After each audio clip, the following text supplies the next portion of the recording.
Hello, welcome to public finance class. And my name is Adetunji Matthew, and I will be taking us through facilitating the course, um, which entails 10 modules. And today we'll be taking the first module, which is an introduction into public finance. It's an introduction into public finance, and I know it's very, very important to look at the basic aspect of the course before we actually delve into the other parts of the course. And for this module, we will look into the definitions, the scope and importance of public finance. We'll look into the differences between public and private finance. We will see the functions of government in an economy. And lastly, we'll look at the historical development of public finance as it pertains to global stage. First, what is public finance? Public finance is a branch of economics that studies how governments raise revenue.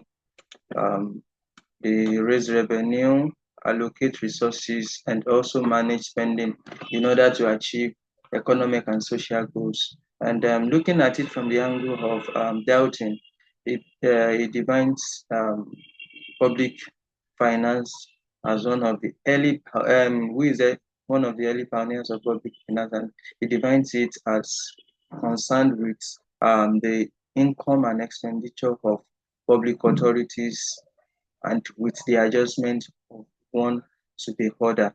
And from the aspect of Richard, 1959, emphasizes that public finance seek to explain how government can promote efficiency, equity, and stability in the economy through financial decision.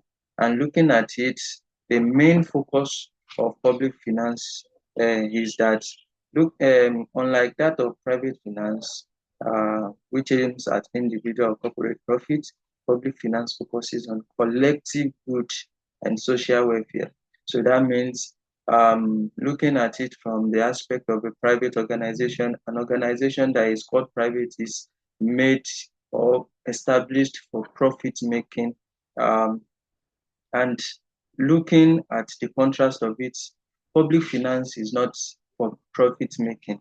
Yes, they can invest, but actually it's to invest in the social and welfareism of the people, of the citizens. So that's why we say public finance focuses on collective good and social welfare. And an example of this is when maybe government um, is building a road, and the purpose of building it is not to generate profit actually, but to significantly improve the community welfare and economic integration. And doing this, it actually might also improve maybe the revenue of the government, but that's not the main um, reason. If there is good road network, the IGR might increase as a result of economic boost that may come to such a nation or a region. So that is why it is very important that we look into public finance. The scope of public finance, we have the public revenue, we have the public expenditure, public debt, and financial administration. When we talk about public revenue, this covers all sources of government income, including compulsory taxes, which can be likened to income and corporate taxes. And also we have the non-tax revenue like fees and licenses. And the goal is to balance fairness, efficiency, and adequacy in the tax system.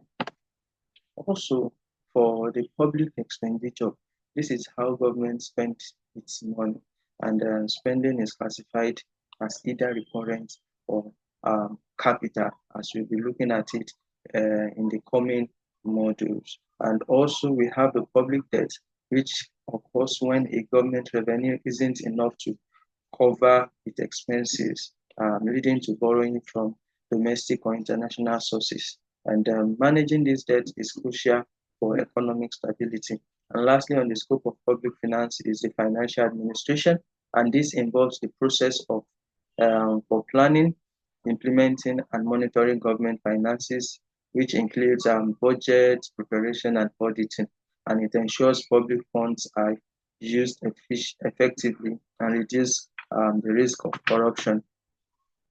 What are the key functions of government in an economy? The first is to provide public goods. And when we talk about government providing public goods, these are essential services that private companies can't efficiently supply, such as national defense, the policing, um, infrastructure, because they are not excludable and non-precarious. And another key function is the redistribution of income. And for this, governments use tools like progressive taxation, which is INR pay more, and social welfare program like unemployment benefit to reduce economic inequality. We also have economic stabilization as a function where government use fiscal policy, which is adjusting tax and spendings to manage economic fluctuation, and for this, they might increase spendings during a recession to stimulate demand or cut spendings during inflation to reduce it. And lastly, on that is promotion of economic growth. And for this, public finance supports long-term growth by funding investment um, in education, health, healthcare, and infrastructure. Looking at the difference between public and private finance, as per the primary objective, the public finance is for social welfare, while private finance is for profit making. As per the revenue source, the public finance is a compulsory contribution from either taxes or whatsoever others you'll be looking at. And also for the private finance, it's a voluntary income as per wages, sales, and some others. For budget, as per budget flexibility, under public finance, it is less flexible and bound by legal framework, while for private finance, it is highly flexible. It is not rigid and can be adjusted based on income. So it's based on what comes in. But for public, it cannot be adjusted. It is less rigid. It is less flex. I mean, it is rigid, it can't really be flexible. And as per the budget principle, it can operate with a deficit to stimulate the economy. While as per the private finance, it must balance income and expenditure to avoid insolvency. And that means for public finance, it can still operate on debt in terms of borrowings, and for private, they will surely have to, if not making profit, they will make sure that there is a balance between the income and the expenditure, so that the company will not be uh, fold up. And the last one is the time horizon. And for public finance, it is a long-term one, that is multi-decade project, while the private finance is short to medium term, which is immediate return. They expect return immediately. As per the historical development of public finance, you can see or trace it from the ancient period, which is the early civilization. Um, and for this, they use taxes and levies to fund core activities like military and administrations. We also move into after the ancient period, that is the medieval period. At this time, um, public finance was closely tied to feudal structure and monarchy. Revenue came through primarily from land rent, feudal dues, and tariffs on trade. And then another period comes which is called the early modern period, and this is the 16th to 18th century. And at this point, the growth of nation states led to more systematic taxation and formalization of public debt, with institutions like the Bank of England emerging. Also, we have the 19th century, which brought in industrialization and economic expansion, creating new demands for government intervention. And at this point, states expanded taxation system to finance infrastructure such as railway, education, and health services.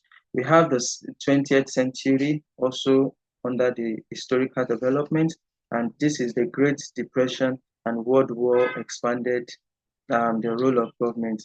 And in this era, the John Maynard theory advocated for deficit spending to stimulate demands, and for this, it led to the rise of welfare states with extensive social spending.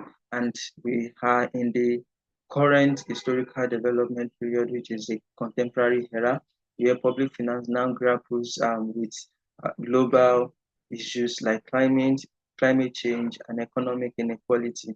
And globalization has intensified debate on tax competition and financial transparency.